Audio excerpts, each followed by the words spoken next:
ஆசிரியர்களுக்கு யாருடைய உழைப்பை திருடுவீங்க? நீங்க யாருடைய உழைப்பை நீங்க சுரண்டுவீங்க? நீங்க எதுக்கெடுத்தாலும் எலெக்ஷன் பணி, தேர்தல் பணி என்பது ஒரு கட்டாய பணி. அதை ஆசிரியர்கள் செய்ய வேண்டும் என்கிற ஒரு விதிமுறை இருந்தாலும் கூட எது சுரண்டப்படுகிறது, எது திருடப்படுகிறது? வாக்கு திருட போறாங்கன்னு சொல்றோம்ல, வாக்கு திருடல, குழந்தைகளுடைய கல்வி காவு கொடுக்கப்படுகிறது, பலி கொடுக்கிறோம். நீங்க யாரு ஊருக்கு இளைச்சவன் பிள்ளையாக வருவாண்டிங்கிற மாதிரி நீங்க எவன் தலையில போய் கை வைக்கிறீங்க? யாங்க போய் கை வைக்கிறீங்கன்னா ஆசிரியர்கள் செய்ய சொல்றீங்க. ஆசிரியர்களை செய்ய சொன்னா கல்வி பாதிக்கிறது. கல்வி பாதித்தால் என்ன ஆகும்? கொரோனா காலத்தின் சூழ்நிலை உருவாகிவிடும் அல்லவா? செத்து போனாம வாக்கு சாவடிக்கு மட்டும் தான் வர்றான், எங்க வீட்டுக்கு வர்றதுல என்ன சொல்றான். இது போன்ற பிரச்சனைகளுக்கு எஸ்ஐஆர் தீர்வு வாங்குற. எஸ்ஐஆர் தீர்வு தான் சார். செத்து போனோம்னு நீக்குங்க, அட்ரஸ் மாறணும்னு மாத்துங்க, அதுதான் ஆல்ரெடி இருக்க. 30 நாள்ல எப்படி செய்வீங்க? செஞ்சதெல்லாம் எப்படி கம்ப்யூட்டரைஸ் பண்ணுவீங்க? எப்படி வரைவு வாக்காளர் பட்டியல் வெளியிடுவீங்க? அப்ப இந்த இக்கட்டான சூழ்நிலையில அவங்கள கூப்பிடுறீங்க. அவங்கள கூப்பிட்டா பள்ளி படிப்பு பாதிக்கப்படுது. அதை பத்தி உங்களுக்கு கவலை கிடையாது. நம்ம வீட்டு பிள்ளை எல்லாம் பிரைவேட் ஸ்கூல்ல படிக்கும், ஐஏஎஸ் படிக்கும். எஸ்ஐஆர் அவங்க விருப்பப்பட்டு எடுக்கிற பணியா இல்ல திணிப்பா? திணிப்பு. பல ஆசிரியர் சங்கங்கள் இன்னைக்கு பார்த்திருப்பீங்க. இன்னைக்கு திருவள்ளூர் மாவட்டத்துல, திருச்சி மாவட்டத்துல, சென்னையில இன்னும் வரல, ஃபார்ம் அடிச்சு நிறைய வரல, அதனால முன்ன பொங்கி எழல. ஸ்பெஷல் இன்டென்சிவ் ரிவிஷன் எஸ்ஐஆர் அப்படின்னு அதுக்கு யாரும் பாத்தீங்கன்னா எதிர்ப்பு தெரிவிக்கல தமிழ்நாட்டில். ஆனா கால அவகாசம் தான் கேட்கறாங்க. ஜனநாயகம்ங்கிற அந்த ஒரு தூண் மட்டும் ரொம்ப ஸ்ட்ராங்கா வலிமையா இருந்து கொண்டிருக்கிறது. அதுக்கு வாக்காளர்கள் வாக்களிக்க வேண்டும், உரிய வாக்காளர்கள் வாக்களிக்க வேண்டும். அந்த வாக்களிக்கிற அந்த வாக்குரிமையை தவறவிடக்கூடாது. அதே மாதிரி மாற்று ஒருத்தருக்கு இன்னொருத்தர் வாக்களித்து விடக்கூடாது, இல்லாதவருக்கு இன்னொருத்தர் வாக்களித்து விடக்கூடாது. இதற்கெல்லாம் இந்த வாக்காளர் சீர்திருத்தம் என்பது தேவையான ஒன்றுதான் என்பதை நீங்களே குறிப்பிட்டீங்க. இப்ப நான் அதை தான் குறிப்பிடுறேன். இன்றைக்கு நம்முடைய தமிழ்நாட்டுடைய மாண்புமிகு முதலமைச்சர் அவர்களும் இந்த வாக்காளர் பட்டியலில் திருத்தம் தேவைதான். இன்டென்சிவ் கேர் யூனிட் மாதிரி இன்டென்சிவ்னு பேர் வச்சுட்டாங்க. தீவிரமா இதை செய்யுங்க அப்படின்னு சொன்னா அதில் ஒரு தவறு ஏற்பட்டு விட்டால் யார் பொறுப்பு? ஒரு வாக்காளர் விடுபட்டு விட்டால், தவறுதலாக ஒரு வாக்காளருடைய பெயர் விடுபட்டாலும் ஜனநாயகத்துல ஆபத்து தானே. சிறப்பு திருத்த படிவத்தை எளிமையாக நிரப்புவதாக அது இல்லைங்க. அது பாத்தீங்கன்னா 6, 6A, 6B, 7, 8 தென் இணைப்பு 1, 2. நீதிமன்றங்கள்ல எவ்வளவு பெரிய அதானியா இருந்தாலும் சரி, அம்பானியா இருந்தாலும் சரி, யாரா இருந்தாலும் சரி, நீதிமன்றத்தில் வழக்கு தொடுக்கப்பட்டு நீதிமன்றத்துக்கு போனா குற்றவாளி கொண்டு நின்றுதான் ஆகணும். இன்னைக்கு ஏன் நீதிபதிகளுக்கும் ஆசிரியர்களுக்கு மட்டும் கோடை விடுமுறை விடுறோம்? எந்த டிபார்ட்மெண்ட்ல கோடை விடுமுறை இருக்கா? நீதிபதிகளுக்கு உண்டு, ஆசிரியர்களுக்கு உண்டு சார். ஏன்னா இவன் படிக்கணும், இவன் ரிலாக்ஸ் ஆகணும், மைண்டு சிந்திக்கணும். இவன் சிந்திச்சு இவன் படிச்சாதான் போய் அங்க சொல்லிக் கொடுக்க முடியும். ஆகவேதான் ஆசிரியர்களுக்கு அதிக விடுப்பு கொடுக்கப்படுகிறது, அதிக சம்பளம் தரப்படுகிறது. அந்த சம்பளத்துக்கு அவன் நூல்கள் வாங்கணும், புத்தகங்கள் வாங்கணும், அன்றாட அறிவை வளர்த்துக் கொள்ள வேண்டும் என்பதற்காக.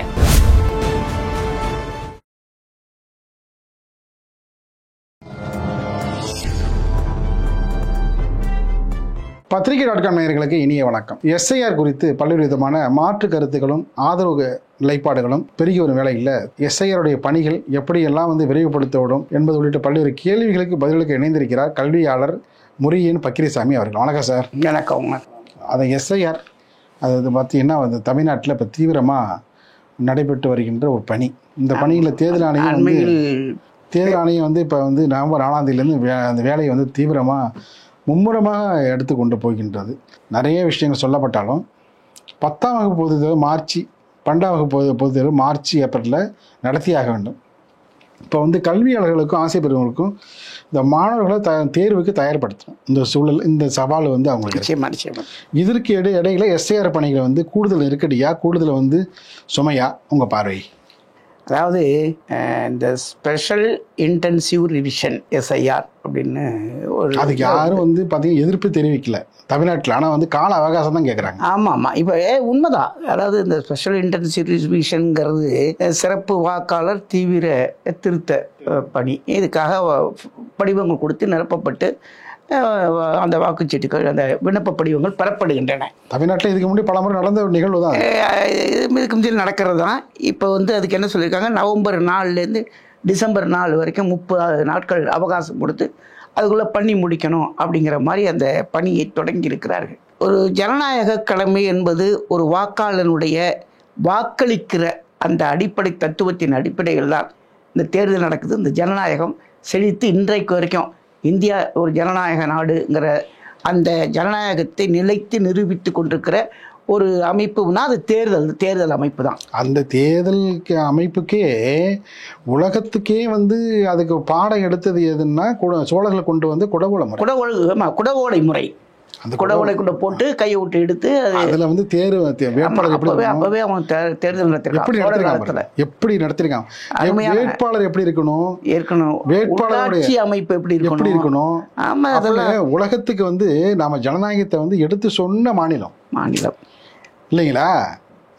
அந்த உத்திரமேறு கல்வெட்டுல போய் பார்த்தீங்கன்னா அந்த குடவோலை முறை அதோடைய அற்புதம் அதை வந்து நடைமுறைப்படுத்துறதுக்கான உருவாக்கப்பட்டதான் ராஜீவ்காந்தி கொண்டு வந்த பஞ்சாயத்து ராஜ் திட்டம். அதே மாதிரி நீங்கள் அழகாக சொன்னீங்க. ஜனநாயகமும் பார்த்தீங்கன்னா ஒரு சுதந்திரம் பெற்ற நாடு அதற்கு பிறகு மக்களாட்சி முறையை கொண்டு வந்து, இப்போ பாகிஸ்தானில் மக்களாட்சி தான் ஆரம்பத்தில் இருந்தது, இப்போ போயிடுச்சுங்க. ஆனால் இந்தியாவை பொறுத்த வரையிலும் இதுவரைக்கும் கிட்டத்தட்ட 1947 விடுதலை பெற்ற பிறகு இன்னைக்கு கிட்டத்தட்ட 2026 வரைக்கும் பல நாடாளுமன்ற தேர்தல்களை சந்தித்த பிறகும் கூட கொஞ்சம் கூட அசையாமல் ஜனநாயகம்ங்கிற அந்த ஒரு தூண் மட்டும் ரொம்ப ஸ்ட்ராங்காக வலிமையாக இருந்து கொண்டிருக்கிறது. அதுக்கு வந்து வாக்காளர்கள் வாக்களிக்க வேண்டும், உரிய வாக்காளர்கள் வாக்களிக்க வேண்டும். அந்த வாக்களிக்கிற அந்த வாக்குரிமையை தவறவிடக்கூடாது. அதே மாதிரி மாற்று ஒருத்தருக்கு இன்னொருத்தர் வாக்களித்து விடக்கூடாது, இல்லாதவருக்கு இன்னொருத்தர் வாக்களித்து விடக்கூடாது. இதற்கெல்லாம் இந்த வாக்காளர் சீர்திருத்தம் என்பது தேவையான ஒன்றுதான் என்பதை நீங்களே குறிப்பிட்டீங்க. இப்போ நான் அதை தான் குறிப்பிட்றேன். இன்றைக்கு நம்முடைய தமிழ்நாட்டுடைய மாண்புமிகு முதலமைச்சர் அவர்களும் இந்த வாக்காளர் பட்டியலில் திருத்தம் தேவைதான் நீங்க சொன்னது மாதிரி. ஆனால் அதற்கு ஒரு கால அவகாசம் வேணும். அது எப்ப பாருங்க, இப்ப நவம்பர் 4 மழை, நீங்க சொன்ன மாதிரி அடுத்தது பொங்கல், கிறிஸ்துமஸ், அப்புறம் பாத்தீங்கன்னா குடியரசு நாள் விழா, பாத்தீங்கன்னா அரையாண்டு தேர்வு நடந்துகிட்டு இருக்குது. டிசம்பர்ல அரையாண்டு தேர்வு, மாணவர்களை முழுமையாக ஒரு தயார்படுத்துவதற்கான அரையாண்டு தேர்வு நடந்து கொண்டிருக்கிறது. அதை தொடர்ந்து நீங்கள் சொல்ற மாதிரி பொது தேர்வு, ஆண்டு தேர்வு போன்ற பணிகள் இருக்கின்றன. இப்படி இருக்கிற போது கிட்டத்தட்ட 6.5 கோடி படிவங்களை தமிழ்நாட்டில் நிரப்பி அதை உடனடியாக டிசம்பர் மாதம் 7ஆம் தேதி வரைவு வாக்காளர் பட்டியல் வெளியிட வேண்டிய ஒரு கட்டாயத்தில் இருக்கிற காரணத்தினால அதை இன்டென்சிவ் கேர் யூனிட்ங்கிற மாதிரி இன்டென்சிவ்னு பேர் வச்சுட்டாங்க. தீவிரமாக இதை செய்யுங்க அப்படின்னு சொன்னால் அதில் ஒரு தவறு ஏற்பட்டு விட்டால் யார் பொறுப்பு? ஒரு வாக்காளர் விடுபட்டு விட்டால், தவறுதலாக ஒரு வாக்காளருடைய பெயர் விடுபட்டாலும் ஜனநாயகத்தில் ஆபத்து தானே. அது இருக்கக்கூடாது என்கிற ஆர்வம் உள்ளவர்கள் தான் இதை வந்து சொல்றாங்களே தவிர எஸ்ஐஆரை பற்றி யாரும் நீங்கள் குறை சொல்லலை. செய்ய வேண்டியதான், இத்தனை நாள் செஞ்சீங்க, அதே மாதிரி செய்ய வேண்டியதான், கால அவகாசம் போதாது. இப்போ குறிப்பாக கல்வியாளர் என்கிற முறையில் நான் என்ன சொல்ல வரேன்னா, சார் இவங்க கையில் நான் பார்த்தேன், நான் இப்போ இந்த இது வர்றதுக்கு முன்னாடி கூட ஒரு ஃபார்ம் வாங்கி பார்த்தேன். ஒருத்தரை ஒரு 2 பேர் உட்காந்துருக்காங்க, அவங்கள சுற்றி ஒரு 30 பேர் நிற்கிறாங்க. ஒரு தெருவில் வெளியில் ஒரு மரத்தடியில் ஒரு டீ கடையில் உட்காந்துருக்காங்க. ஒரு 30 பேர் நிற்கிறாங்க, அங்கங்கே நிற்கிறாங்க. என்னடான்னா எஸ்ஐஆர் ஃபார்ம் சார் அப்படிங்கிறாங்க. இந்த வாக்காளர் சீர்திருத்த அந்த திருத்த படிவத்தை, சிறப்பு திருத்த படிவத்தை எளிமையாக நிரப்புவதாக அது இல்லைங்க. அது பாத்தீங்கன்னா 6, 6A, 6B, 7, 8 தென் இணைப்பு 1, 2. 6ங்கிறது வாக்காளரை புதிதாக சேர்ப்பதற்கு. அப்புறம் 6A என்பது வாக்காளர் இந்தியாவில் இருந்து வெளிநாட்டில் போய் வாழ்ந்து கொண்டிருக்கிறார், அவருக்கான வாக்கு உரிமையை பெறுவதற்காக 6வது A. அப்புறம் பார்த்தீங்கன்னா 6வது B என்பது அதே மாதிரி ஒரு ஆதார் கார்டுடைய வெரிஃபிகேஷன். ஒருத்தருடைய பணியை பாருங்க. இப்ப இந்த பணியில யாரு நியமிக்கணும்னு சொன்னாங்கிறத நான் அப்புறம் சொல்றேன். உங்க பாணில சொன்னா 6ஆம் வகுப்பு A, 6ஆம் வகுப்பு B செக்ஷன், அப்புறம் 7வது ஒண்ணு இருக்குங்க, அப்புறம் 8வது ஒண்ணு இருக்கு. அதுல டெலிக்ஷன், அடிஷன், அப்புறம் அதுக்கான இணைப்பு படிவங்கள். இது உண்மையிலே ஒரு படிவத்தை நீங்களோ நானோ ஒரு கற்றறிந்த ஒருத்தர் கூட, கொஞ்சம் விஷயம் தெரிஞ்ச ஒருத்தர் கூட வாங்கி பார்த்தாருன்னா உடனே பண்ண முடியாது. நிரப்புவது கடினம். அந்த மாதிரி அந்த ஃபார்ம் படிவத்தை வடிவமைத்திருக்கிறார்கள். இப்போ அந்த படிவங்களை நிரப்பி வாங்கணும் இல்லையா, வீடு வீடா போகணும். ஏன்னா நான் முன்னாடி சொன்னது மாதிரி ஒரு வாக்காளன் கூட பெயரிலே விடுபட்டு விடக்கூடாது. இப்போ உதாரணமாக ஒன்று சொல்கிறேன் பாருங்களேன். அது மேலே வாக்காளர் படிவத்தில் ஒரு நிழற்படம் ஒட்டணும்னு ஒரு பகுதி இருக்குது. நிழற்படம் அண்மையில் எடுத்த உங்களுடைய கடவுச்சீட்டு அளவிலான நிழற்படத்தை இதில் ஒட்டுகன்னு கேட்குறாங்க. தேர்தல் ஆணையத்தின் அதிகாரி என்ன சொல்றாரு, அது அவர்கள் விருப்பம், வேணும்னா ஓட்டலாம், வேணாட்டி விட்டுடலாம். ஆனால் அந்த படிவத்தில் அப்படி ஆப்ஷன் விருப்பம்னு போடணும் இல்லையா? போடலை. நிச்சயமா. இப்போ திடீர்னு போய் ஒரு வீட்டில் நின்றுக்கிட்டு நீங்கள் உங்களுடைய வாக்காளர் புகைப்படத்தை இதில் ஒட்டுங்கன்னா அவர் என்ன சொல்லுவார்? புகைப்படத்தை என்ன எல்லாருமே கடவு சீட்டு புகைப்படத்தை பத்திரமா வச்சுருப்பாங்க. சில பேர் வச்சு போட்டோ ஸ்டுடியோவில் போய் எடுத்துகிட்டு வந்து நான் கொடுக்குறேன்பாங்க. அப்போ அதுக்கு மறுநாள் மடக்கட வேண்டியிருக்கும். ஒரு நாளைக்கு ஒரு பிஎல்ஓக்கு, அதாவது இந்த பூத் லெவல் ஆஃபீஸர்னு சொல்கிறது, வாக்குச்சாவடி இப்போ 129 வாக்குச்சாவடி 130 137னா ஒரு வாக்குச்சாவடிக்கும் அதில் உள்ள வாக்காளர் பட்டியல் படிவத்தை நிரப்பி வாங்குவதற்காக ஒரு பிஎல்ஓ ஒரு வாக்குச்சாவடி நிலையிலான அலுவலரை நியமித்திருக்காங்க. அவங்களுக்கு 30 ஃபார்ம் கொடுக்குறாங்க. 30 படிவங்களை ஒரு நாளைக்கு ஒரு வேளை அவர் எளிமையாக நிரப்பி கொண்டு வந்துட்டாருன்னா 31வது ஃபார்ம் அவர்கிட்ட கையில் கிடையாது. அப்போது கால நிர்ணயத்தை கொடுத்து ஒரு வரையறைக்குள்ள அவர் கூட விண்ணப்ப படிவத்தை கொடுத்து நீங்கள் பண்ணி கொடுங்கன்னு சொன்னால் அந்த பணி எவ்வளோ ஒரு சுமையான பணி. இந்த பணியை யார் செய்கிறதுங்கிறீங்க? அங்கன்வாடி பணியாளர்கள், சத்துணவு பணியாளர்கள், ஒப்பந்த ஆசிரியர்கள், இந்த தேசிய வாழ்வாதார அந்த அமைப்பில் இருக்கிற பணியாளர்கள். தேர்தல் கமிஷன் சொன்னது இந்த 4 பேர் தான். இவங்களை வச்சுதான் வேலை வாங்குங்கன்னு சொன்னாங்க. ஆசிரியர்களை ஆனால் இன்றைக்கு பெரும்பான்மையான தொடக்க நடுநிலைப்பள்ளி ஆசிரியர்கள் இந்த பணிக்காக விடுவிக்கப்பட்டிருக்கிறார்கள். தொடக்கப்பள்ளி நடுநிலைப்பள்ளி ஆசிரியர்கள், மிடில் ஸ்கூல் டீச்சர்ஸும். அப்போ ஏன்னு கேட்டா நம்முடைய இப்போ ஒருத்தர் கூட கேட்டாங்க, இதில் என்ன திமுக அரசாங்கம் ஏன் மாநில அரசாங்கம் இது எதுக்குது? மாநில அரசினுடைய பணியாளர்கள் தானே இது போய் செய்ய போகிறாங்க. ஒன்றிய அரசினுடைய பணியாளர்கள் அந்த பணியை செய்கிறார்கள். இதை ஏன் இவங்க எதுக்குறாங்க? இவங்க பணியாளர்கள் தானே செய்ய போகிறாங்க அப்படின்னு கேட்டாங்க. அது கூட மாண்புமிகு முதலமைச்சர் பதில் சொல்லியிருக்காரு.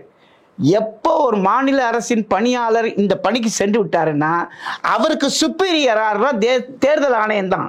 மாநில அரசு இல்லை, முழுமையாக மாநில அரசினுடைய பணியிலிருந்து அவரை விடுவித்து அந்த பணிக்கு அனுப்பிவிடணும். அவர் இதை விட்டு இந்த கட்டுப்பாட்டை விட்டு அங்கே போயிடுறாரு. அப்போ அவங்களுக்கு தான் அவர் கடமைப்பட்டவர். அப்போ அந்த கேள்வி ஒரு தவறான கேள்வி. சில எதிர்கட்சிகள் அதை எழுப்பி கொண்டிருக்கின்றன. அதை விடுங்க, நம்ம அரசியல் பேசலை. இப்போ இந்த பணியை இவர்களுக்கு கொடுங்கள் அப்படின்னு சொன்னதுடைய அடிப்படை என்னன்னா, முன்னாடியே உச்சநீதிமன்றம் சொல்லியிருக்கு, ஆசிரியர்களுக்கு யாருடைய உழைப்பை திருடுவீங்க? நீங்க யாருடைய உழைப்பை நீங்க சுரண்டுவீங்க? நீங்க எதுக்கெடுத்தாலும் எலெக்ஷன் பணி, தேர்தல் பணி என்பது ஒரு கட்டாய பணி, அதை ஆசிரியர்கள் செய்ய வேண்டும் என்கிற ஒரு விதிமுறை இருந்தாலும் கூட எது சுரண்டப்படுகிறது, எது திருடப்படுகிறது? வாக்கு திருட போறாங்கன்னு சொல்றோம்ல, வாக்கு திருடல, குழந்தைகளுடைய கல்வி காவு கொடுக்கப்படுகிறது, பலி கொடுக்கிறோம். நீங்க யாரு ஊருக்கு இலட்சமும் பிள்ளைய வருவாண்டிங்கிற மாதிரி நீங்க எவன் தலையில போய் கை வைக்கிறீங்க?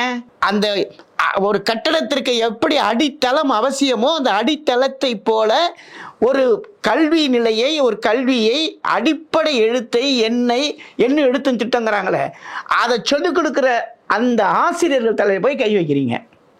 அந்த ஆசிரியர்கள் அப்பவே அவர் கற்றல் கற்பித்தல் பணியை தவிர அவர் நிறைய நலப்பணிகள், திட்டப்பணி, எமிஸ், அந்த பள்ளிக்கூடத்தினுடைய அந்த பள்ளி மேலாண்மை, அந்த படிவங்களை நிரப்புதல், அவர்களுடைய திறனறி தேர்வுக்கு தயார் செய்தல், ஆல் இண்டியா ஸ்காலர்ஷிப்புக்கு ஏற்பாடு பண்றது, காலை உணவு திட்டத்தை மேற்பாடு விடுவது, பல்வேறு நலத்திட்டங்களை வாங்கி கொடுப்பது, இப்படி அவர் ஒரு குழந்தைக்கு கற்பிக்கிற பணியை விடுத்து அவர் ஏகப்பட்ட அரசு நம்முடைய எழுத்தர் பணியை செய்து கொண்டிருக்கிறார்.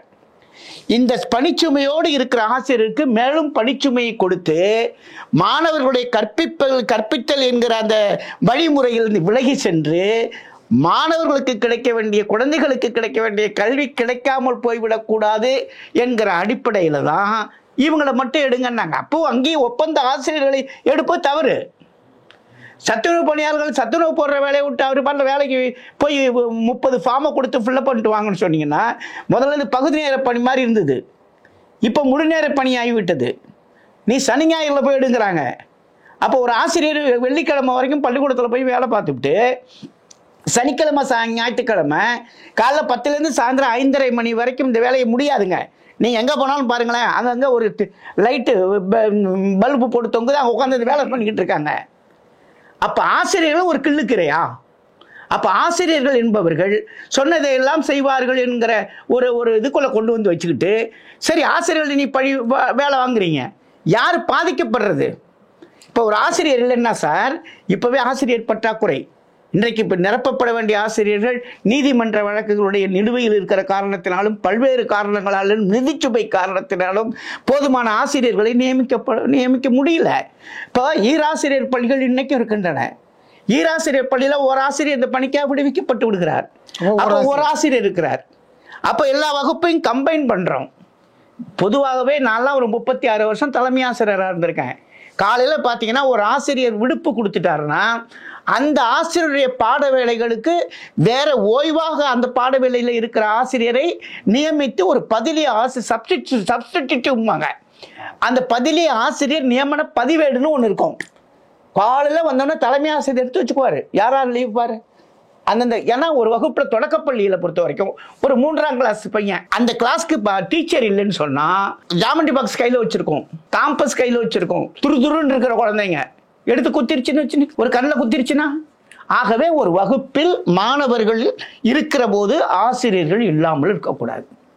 அப்ப கம்பைன் பண்ணுவோம். இந்த மாதிரி வேலைக்கெல்லாம் போயிட்டாங்கன்னா 40 பிள்ளைங்க இருக்கிற இடத்துல 80 பிள்ளைங்க, ஓவர் கிரவுடட், பாடம் நடத்த முடியாது, எல்லாத்தையும் சுமத்தி வச்சு நடத்த முடியாது. அப்போ நீங்க இங்க போய் நான் என்ன சொல்றேன், எந்த ஒரு பணியானாலும் சரி எங்க போய் கை வைக்கிறீங்கன்னா ஆசிரியர்களை செய்ய சொல்றீங்க. ஆசிரியர்களை செய்ய சொன்னா கல்வி பாதிக்கிறது.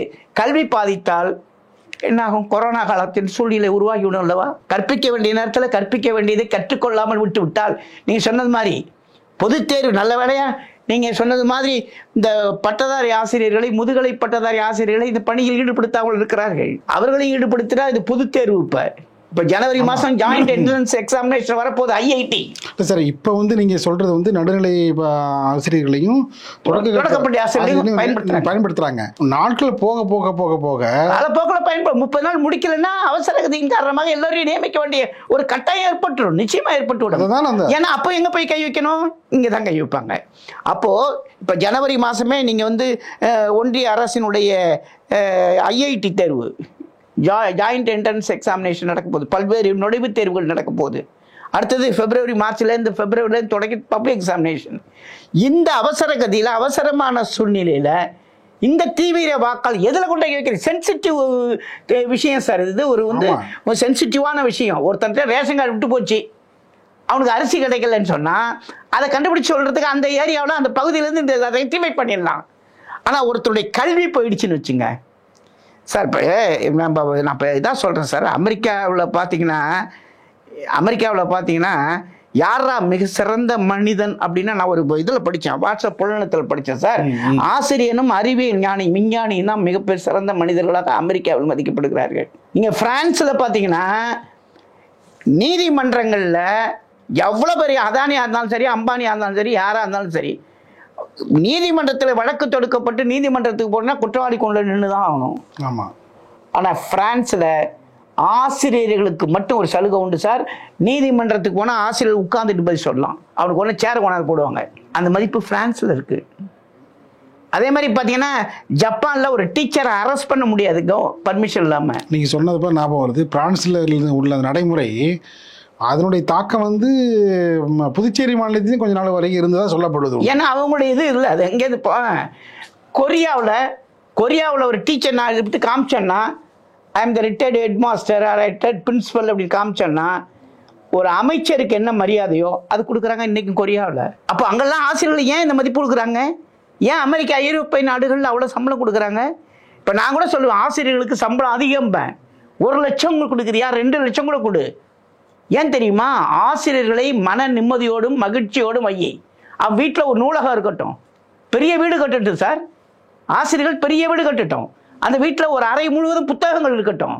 இன்னைக்கு ஏன் நீதிபதிகளுக்கும் ஆசிரியர்களுக்கு மட்டும் கோடை விடுமுறை விடுறோம்? எந்த டிபார்ட்மெண்ட்ல ஏதோ கோடை விடுமுறை இருக்கா? நீதிபதிகளுக்கு உண்டு, ஆசிரியர்களுக்கு உண்டு சார். ஏன்னா இவன் படிக்கணும், இவன் ரிலாக்ஸ் ஆகணும், மைண்டு சிந்திக்கணும். இவன் சிந்திச்சு இவன் படிச்சாதான் போய் அங்கே சொல்லிக் கொடுக்க முடியும். ஆகவே தான் ஆசிரியர்களுக்கு அதிக விடுப்பு கொடுக்கப்படுகிறது, அதிக சம்பளம் தரப்படுகிறது. அந்த சம்பளத்துக்கு அவங்க நூல்கள் வாங்கணும், புத்தகங்கள் வாங்கணும், அன்றாட அறிவை வளர்த்து கொள்ள வேண்டும் என்பதற்காக. அப்படி பண்ண போய் இந்த ஆசிரியர்களை கூப்பிட்டு இந்த மாதிரி எக்ஸ்ட்ரா ஒர்க் எல்லாம் கொடுத்து, இப்போ அவன் ஸ்பெஷல் கோச்சிங் எடுப்பான், ஈவினிங் கோச்சிங் கிளாஸ் எடுப்பான், ஸ்பெஷல் கிளாஸ் எடுப்பான், extra curricular activities, high school higher secondary, NCC, scout, NSS, சாரண இயக்கம் போன்ற இயக்கங்கள் இதெல்லாம் நடத்தி ஆகணும். நீ அதெல்லாம் பண்ணாத, நீ இந்த ஒர்க்கை பண்ணு, கடுமையான ஒர்க்கு. அது மூளைக்கு நிறைய சோர்வு தரக்கூடிய பணி இது. இல்லை, எஸ்ஐஆர் அவங்க விருப்பப்பட்டு எடுக்கிற பணியா இல்லை திணிப்பா? திணிப்பு. பல ஆசிரியர் சங்கங்கள் இன்னைக்கு பார்த்துருப்பீங்க. இன்னைக்கு திருவள்ளூர் மாவட்டத்தில், திருச்சி மாவட்டத்தில், சென்னையில் இன்னும் வரல, ஃபார்மே அடித்து நிறைய வரல, அதனால முன்னும் பொங்கி எழலை. இங்கே அறிக்கை விட்டுட்டாங்க ஆசிரியர்கள் சங்கங்கள், எங்களை விடுவிச்சிருங்கன்னு சொல்றாங்க. எங்களை விடுவிச்சிருங்க, இந்த பிஎல்ஓ போஸ்ட்லேருந்து எங்களை விடுவிச்சிருங்க, எங்களுக்கு பள்ளிக்கூடத்தில் பணி நிறைய இருக்கு, எலெக்ஷன் கமிஷனே சுப்ரீம் கோர்ட்டே எங்களை பயன்படுத்தக்கூடாதுன்னு சொல்லியிருக்கு, நீங்க ஏன் எங்களை ரிலீவ் பண்றீங்கன்னு கேட்குறாங்க. யாரும் விரும்பி ஏற்றுக்கொள்ள முடியும். ஆசிரியர்களை பொறுத்த வரைக்கும் அவங்க தன் குழந்தைகளுக்கு கற்பிக்க வேண்டும் என்கிற ஆர்வத்தோடு இருக்கிறாங்க சார். அவங்கள கற்பிப்பு பணியை முதலாவதாக அவங்களை அதங்கே பண்ணுவீங்க. எஸ்ஆர்ஓ என்பது இவ்வளவு அவசரமா நீங்க திரும்ப திரும்ப சொல்றேன், இப்படிப்பட்ட ஒரு நெருக்கடியான சூழலில் இதை அவசர கதியில செஞ்சு இதை அலங்கோலப்படுத்த வேண்டாம். நம்முடைய முதலமைச்சர் சொன்னது மாதிரி பார்த்தீங்கன்னா, எனக்கு முதல்ல சார் வாக்காளர் பெயர்னு இருக்கு, நான் போட்டோ ஓட்டுற கதை சொன்னேன். வாக்காளர் பெயர், உங்க ஆதார் கார்டு, உங்க தெளிவு கிழிவுலாம் இருக்கு, ஓகே, அதெல்லாம் நம்ம ஃபுல்லப் பண்ணிவிடலாம். ரெண்டாவது உடனே வாக்காளருடைய முந்தைய வாக்காளர் பட்டியலில் உங்களுடைய உறவினர் பெயர் உள்ளதா அப்படின்னு, உறவினர் பெயர் என்னன்னு கேட்குறாங்க சார். உறவினா என்ன சார்? அப்பா, அம்மா, அண்ணன், தம்பி, அக்கா, அண்ணி, மச்சான் எல்லாம் தான் உறவு. யார் பேர் சார் எழுதுவீங்க? நானே உங்களை கேட்குறேன், நீங்கள் ஃபில் பண்ணிட்டீங்களா இல்லையா? இன்னும் இல்லையா? படிவை நிரப்பும் போது சந்தேகம் வருதாலேன்னு பாருங்க.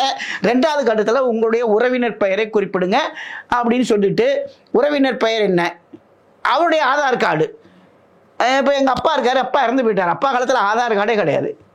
என்ன உறவினர் எங்கள் அப்பா அந்த எலக்ட்ரல் ரோல் இருந்தாருன்னு வச்சுங்க, எங்கே போய் எலக்ட்ரல் ரோல் நம்பர் தேடுவீங்க? எங்கள் அப்பாவுக்கு, எங்கள் அப்பாவுக்கு ஆதார் கார்டு எங்கே தேடுவீங்க? அவர் 10-20 வருஷம் ஆச்சு சார். ஒரு ஜோக்கு சார், அப்போ எது சார் ஆதார் கார்டு? நீங்கள் அழகாக ஒரு ஜோக்கு பார்த்துருப்பீங்களா, ஒரு ஆள் வர்றான் சார், வேகமாக வரான், அந்த வாக்குச்சாவடி அலுவலர்கிட்ட கேட்குறான், ராஜேஸ்வரி எங்கள் வீட்டிலேருந்து ஓட்டு போட்டு போயிட்டாங்களாங்கிறான். காலையில் 11 மணிக்கெலாம் போட்டு போய் அந்த பொண்ணு பார்த்துட்டு, காலை அந்த அலுவலர் பார்த்துட்டு காலையிலேயே பார்த்துட்டு போயிட்டாங்கங்குது. நான் பார்த்தேன் அதை. உடனே அவன் சொல்கிறான், ஆஹா, இந்த தடவையாவது அவங்கள பார்த்தலான்னு பார்த்தனே, ஓட்டு போட்டு போயிட்டாங்களே. ஐயா, வீட்டு அட்ரஸ் தானே அந்த அம்மா இருக்காங்க, நீ போய் பாருயா. என்ன எங்கே இருக்காங்க? அவங்க செத்து 10 வருஷம் ஆச்சு. ஓட்டு போடும்போது தான் இங்கே போட்டு போகிறாங்க. காலைல போட்டு போயிட்டாங்க, ஓட்டு போட்டு போயிட்டாங்கன்னு. சரி, இங்கேயாவது பார்த்தலாம் எங்கள் அம்மாவைன்னு வந்தேன். இப்படி ஆகி போச்சேங்கிறான்.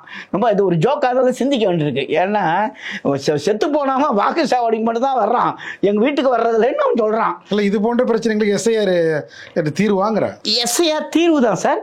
அதை தான் சொன்னேன், அந்த எஸ்ஐஆர் தீர்வு தான். இதுக்கு கொஞ்சம் எளிமைப்படுத்தலாம். நீங்கள் வர்றீங்கல்ல, ஐடென்டிஃபை பண்ணுறீங்கல்ல, இப்போ ஐயா வணக்கத்துக்கு ஜெயராம் ஐயா ஐடென்டிஃபை பண்ணிடுறீங்க, உங்கள் கார்டு முடிஞ்சு போச்சுல்ல, அவர் ஐடென்டிஃபை பண்ணி என்ன ஐடென்டிஃபை பண்ணுறாருல, அதோடு அது இருக்கிறவங்க ஓட்டை பதிவு பண்ணிட்டு போக வேண்டியது தானே. இல்லாதவங்களுடைய விவரங்கள் தானே சேர்க்கணும். நீங்கள் ஏன் புதுசாகவே ஒருத்தரையும் படிவத்தை நிரப்பி கேட்குறீங்க?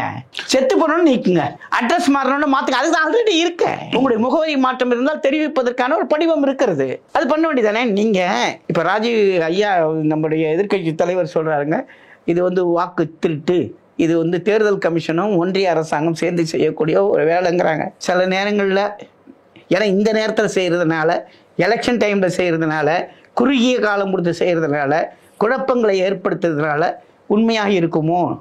உண்மையோ போய் சிந்திக்க வேண்டியிருக்குல்ல. நிச்சயமா. நான் என்னுடைய வேண்டுகோள் ஆசை கல்வியாளராக நான் என்ன கேட்குறேன்னா, எந்த அரசாங்கம் வந்தாலும் சரி, எந்த ஒரு பணியாக இருந்தாலும் தேர்தல் பணியை அந்த காலத்துலேருந்து ஆசிரியர்கள் செய்கிறாங்க, நான் இல்லைன்னு சொல்லலை. அது தேர்தல் பணி 5 வருஷத்துக்கு ஒரு தடவை வர்ற பணி. நீங்கள் அது மாதிரி என்ன மக்கள் தொகை கணக்கெடுப்பு, ஆதார் கார்டை சரிபார்த்து, இப்போ ஒரு இதில் வருது, வெரிஃபிகேஷன் ஆஃப் ஆதார் கார்டுன்னு ஒன்று வருது, அதையும் இவங்க தான் பண்ணி ஆகணும். இப்படிப்பட்ட பணிகளை கொடுத்தா அவங்க எப்படி கற்பிப்பு பணியை மகிழ்ச்சியோடும் முழு நேரத்திலும் செய்வார்கள்? இதனால் மாணவருடைய கல்வி பாதிக்கப்படுகிறதா இல்லையா? அவங்கள ஓவர் கிரவுடட் ஆகுறாங்களா இல்லையா? இதெல்லாம் பார்த்து மாணவன் ஆப்சண்ட் ஆயிடுறான். போனாலும் அங்கே கிளாஸ் கிடையாது, டீச்சர்ஸ்லாம் போயாச்சு, ஈராசிரியர் பள்ளி ஒரு ஆசிரியர் போச்சு, பாதி பள்ளிக்கூடத்தில் 8 வாத்தியார் 4 வாத்தியார் போயிடுறாங்க. அப்போ அந்த பணிகள் பாதிக்கப்படுகின்றன. கற்றல் கற்பிப்பு பணிகள் கற்றல் கற்பித்தல் பணிகள் பாதிக்கப்படாத வகையில் ஆசிரியர்களை உடனடியாக இந்த எஸ்ஐஆர் இந்த பணியில் இருந்து விடுவிக்க வேண்டும் என்பதுதான் எங்களை போன்ற கல்வியாளர்கள்லாம் எங்களை கருத்து தெரிவிக்கிறோம். இப்போ சொன்ன பல பள்ளிக்கூடத்தில் நான் டீச்சிங் கிடையாது, ஹைஸ்கூல் ஹையர் செகண்டரி ஸ்கூலில் ஹெட்மாஸ்டர் தான் பெல் அடிக்கிறார். இப்போ துப்புரவு தூய்மை பணியாளர்கள், தூய்மை பணியாளர்கள் இல்லை, அடிப்படை ஊழியர்கள் இல்லை. இதையெல்லாம் நிரப்ப எப்படி ஒரு பள்ளிக்கு ஒரு ஆசிரியர், தலைமை ஆசிரியர், பாட ஆசிரியர்கள் தேவையோ அது மாதிரி பிற கலைகளை கற்றுக்கக்கூடிய இசையாசிரியர் கிடையாது, உடற்கல்வி ஆசிரியர் கிடையாது, ரொம்ப அது மாதிரி ஓவிய ஆசிரியர், இவர்களெல்லாம் நியமித்தாதானே மாணவனுடைய ஒரு ஒரு ஒரு ஒரு கற்பனை சக்தி வளரும், ஒரு கலை ஆர்வம் மிளிரும். இன்னைக்கு நம்முடைய அரசாங்கம் அதற்காக பல்வேறு போட்டிகள் நடத்தி கொண்டிருக்கிறார்கள். அதோடு மட்டுமல்லாமல் இந்த மாதிரியான ஆசிரியர்களை நியமிக்கணும். அவர்களுக்கு அவர்கள் எந்த நோக்கத்திற்காக நியமிக்கப்படுகிறார்களோ அந்த நோக்கத்தை அவர்கள் செயல்படுத்துகிற வகையிலே இந்த மாதிரி பணிகள்லாம் கொடுக்கக்கூடாதுங்கிறதா என்னோட கல்வியாளர்களுடைய கருத்து சார். அது 30 வருஷத்துக்கு முன்னாடி பார்த்தீங்கன்னா பள்ளிக்கூடம் காலையில் ஆரம்பிப்பதே 9:30 மணி 10 மணிக்கு தான். கல்வியாளர்களும் போதுமான அளவுக்கு உணவு எடுத்துக்கிட்டு குழந்தைகளுக்கும் உணவு சத்தான உணவு வலியுறுத்தி அது அதோடைய நேரம் இருக்கிறதுனால எல்லாமே போஷாக்காக பள்ளிக்கு வந்த நிலை மாறி இப்போ அவசரமாக சாப்பிட்டுட்டு அவசரமாக பள்ளிக்கூடத்துக்கு 10 மணிக்கு பாடம் எடுத்து பாடத்தை சொல்லி கொடுத்து அதில் சாதனையாளர்களாக மாறி அந்த நிலை போய் இன்னைக்கு உள்ள நிலை நீங்கள் சொல்லும்போது ரொம்ப ஞாபகம் இருக்குது. அந்த கிராமப்புற பள்ளிக்கூடங்கள்லாம் ஒரு 3 மைல் அந்த குழந்தை படிச்சுட்டு போகும். அந்த 3 மைல் குழந்தை வரும்போது வழியில் வாய்க்கா இருக்கும், எல்லாமே தாண்டும் அந்த மாதிரிலாம் வரும். இந்த ஆசிரியர் என்பவர் என்ன செய்வார், டேர்ன் டியூட்டி ஒரு ஆசிரியர் பள்ளி தொடங்குவதற்கு 1 மணி நேரத்துக்கு முன்னாடியே பள்ளிக்கூடத்தில் உட்காந்துருப்பார். ஆமாம், பள்ளி விட்டவுடனே 1 மணி நேரம் உட்காந்துருப்பார். ஏன் உட்காந்துருப்பாருன்னா, பள்ளி விட்டு இந்த குழந்தைகள் போகும்போது ஏதேனும் ஒரு அசம்பாவிதம் நடந்துவிட்டால் அந்த உடனே தெரிவிக்கப்பட்டால் நம்ம உடனடியாக நடவடிக்கை எடுக்கணுங்கிறதுனால 1 மணி நேரம் உட்காந்துட்டு போவார் சார். பிள்ளைங்களுக்காகவே வாழ்ந்தாங்க சார் ஆசிரியர்கள். அதனால தான் சார் அந்த பிள்ளைங்க வீட்டில் ஒரு நல்லது கெட்டது விசேஷம்னா அந்த ஆசிரியரை ஃபஸ்ட்டு அழைப்புதல் கொடுத்து கூப்பிடுவாங்க சார். ஆசிரியருடையும் பெற்றோர்களுடையும் ஒரு இணக்கமான உறவு இருந்தது, நட்பு இருந்தது. குடும்பத்தில் ஒரு சிக்கல்னா கூட ஆலோசனை கேட்க ஆசிரியர்கிட்ட போனாங்க. அந்த ஆசிரியர் குற்றங்களை நீக்குபவர், ஆசுனா குற்றம், இரியர் குற்றங்களை நீக்குபவர் என்றால் குற்றங்களை நீக்கக்கூடிய ஒரு பெரிய இருந்துதான் ஆசிரியர் செயல்பட்டார். அதெல்லாம் செயல்பட விடாமல் பண்றது யாரு? இந்த அமைப்பு முறைதான். இது ஆரோக்கியமான முறையா கேட்கிறேன். இதுதான் ஆரோக்கியம் இல்லை. இதற்காகத்தான் இன்னொருத்தையும் போராடி ஆசிரியர்கள் ஏன் தெருவுக்கு வருகிறார்கள், ஆசிரியர்கள் ஏன் போராடுகிறார்கள்? இப்ப இதுக்கு என்ன பண்ணணும்? கோரிக்கை வச்சுட்டாங்க, நீங்க அவங்க விடுவித்து அனுப்பணும். விடுவிச்சு அனுப்புனீங்கன்னா 30 நாளுக்குள்ள நீங்க இப்ப இந்த அத்தனை 6.5 கோடி படிவங்களையும் நிரப்பி ஆகணும். எஸ்ஐஆர்னு திட்டத்தை கொண்டு வந்துட்டீங்க, யாரை வச்சு செய்வீங்க? 30 நாளில் எப்படி செய்வீங்க? செஞ்சதெல்லாம் எப்படி கம்ப்யூட்டரைஸ் பண்ணுவீங்க? எப்படி வரைவு வாக்காளர் பட்டியல் வெளியிடுவீங்க? அப்போ இந்த இக்கட்டான சூழ்நிலையில் அவங்கள கூப்பிடுறீங்க. அவங்கள கூப்பிட்டா பள்ளி படிப்பு பாதிக்கப்படுது. அதை பற்றி உங்களுக்கு கவலை கிடையாது. நம்ம வீட்டு பிள்ளைகள்லாம் ப்ரைவேட் ஸ்கூலில் படிக்கும், ஐஏஎஸ் படிக்கும். ஏன்னா பெரிய வீட்டுக்கு பிள்ளைங்கள்லாம் எங்கே படிக்கும்? ப்ரைவேட் ஸ்கூலில் படித்து ஐஏஎஸ் ஐபிஎஸ்ன்னு படிக்கும். இந்த ஏழை பசங்க தானே இந்த மாதிரி தொடக்க பள்ளிக்கூடத்தில் படிப்பாங்க, ஊராட்சி ஒன்றிய பள்ளிக்கூடத்திலும் இந்த பள்ளிக்கூடத்துலையும். அந்த பள்ளிக்கூடத்தினுடைய ஆசிரியர்களுக்கு இந்த மாதிரி வேலை கொடுத்தா, ஆகவே இந்த தீவிர வாக்காளர் சீர்திருத்தங்கிறத இந்த அமைப்பு இந்த சூழ்நிலையில இந்த காலகட்டத்தில் இவ்வளவு குறுகிய கால அவகாசத்தில் செய்யக்கூடாது. இதுல தீவிரம் காட்டுற அனைவரும் சாதிவாரி கணக்கெடுப்பு அதே மாணவர்களுடைய கல்வி நிலையை கருத்தில் கொண்டு தான் நீண்ட நாட்களாக வலியுறுத்தப்பட்டு வருகிறது. அதில் இதே போன்ற நிலையை எடுத்தால் 2 மாதம் 6 கோடி விண்ணப்பங்களை 2 மாதத்தில் முடிக்கணும் டார்கெட் பண்ணுறாங்க. அது 1 மாதம் முடிச்சலாமா சார்? ஏன்னா இடஒதுக்கீடு முறை அமல்படுத்துறதுக்கு எங்களுக்கு என்ன இருந்ததானே சார் அப்படி செய்வோம். எங்களுக்கு அந்த எண்ணம் இல்லையே. எங்களுக்கு இப்போ பொருளாதாரத்தில் நலிவடைந்த பிரிவினர்னு சொல்லிட்டு ஒரு பிரிவுக்கு 10% கொடுத்தோமே, அதில் எவ்வளோ ஆர்வம் காமிச்சோம்? பொருளாதாரத்தில் நலிவடைந்த பின்தங்கியோர் நலிவடைந்தவர்களுக்கு உதவின்னு சொல்றதுல மட்டும் உடனடியாக நாடாளுமன்றத்தில் சட்டம் இயற்றப்பட்டு அவசரமாக பல்வேறு எதிர்ப்புகளுக்கு இடையில அதை செயல்படுத்தணும்ல. அப்ப நாங்க யாருக்காக அரசாங்கம் வச்சிருக்கோம்? இல்லை இவங்களே பார்த்தீங்கன்னா அரசாங்கங்களே இது அரசாங்கம் யாருக்கு நடத்துறோம்? இல்லை இதுல தீவிரம் காட்டுற நீங்க இந்த விஷயத்தையும் நாங்க வந்து பண்றப்ப ஏன் வந்து காட்ட மாட்டோம்ல சார்? அது ரெண்டு பத்தியும் அந்த ஒரு குறையை ஓங்கி ஒழிக்கலங்கிற. அதாவது இடஒதுக்கீடு சமூக நீதி என்று பேசுகிற போது இது சாதிவாரி கணக்கெடுப்பு ஒரு அவசியமான ஒன்று தான். அதனுடைய அடிப்படையில் தான் நம்ம பண்ணுறோம். இப்போ வந்து மிக குறுகிய மக்கள் தொகை கொண்ட ஒரு சாதிக்கு அதிக இடங்களையும் அதிக இது கொண்ட சாதிக்கு குறைவான இடங்களையும் கொடுத்துக்கிட்டு வரோங்கிறதுனால அதை நீக்கணும்னா இதெல்லாம் பண்ணி தான் ஆகணும். கணக்கெடுப்பு எடுக்கணும். அதில் தீவிரம் காட்டவில்லை. ஆனால் இது வந்து ஆளுகிற ஒரு பெரிய அதிகாரம் நமக்கு வர வேண்டும் என்று சொன்னால் ஏதாவது ஒன்று பண்ணணும். ராஜீவ்காந்தி ஐயா சொன்னது மாதிரி, எதிர்கட்சி தலைவர் சொன்ன மாதிரி வாக்கு திருடணும் அல்லது ஏதாவது பண்ணாதானே கொண்டு வர முடியும். ஆகவே இதில் தீவிரம் காட்டுறோம். அரசியல் காட்டுறதுக்கு தீவிரம் உண்மையான அந்த சமூக நீதி சென்றடைவதற்கு காட்டுறதில்லை. நிகழ்ச்சி பங்கேற்று பலர் கருத்தில் தெரிவித்தமைக்கு எது ரொம்ப நன்றிங்க.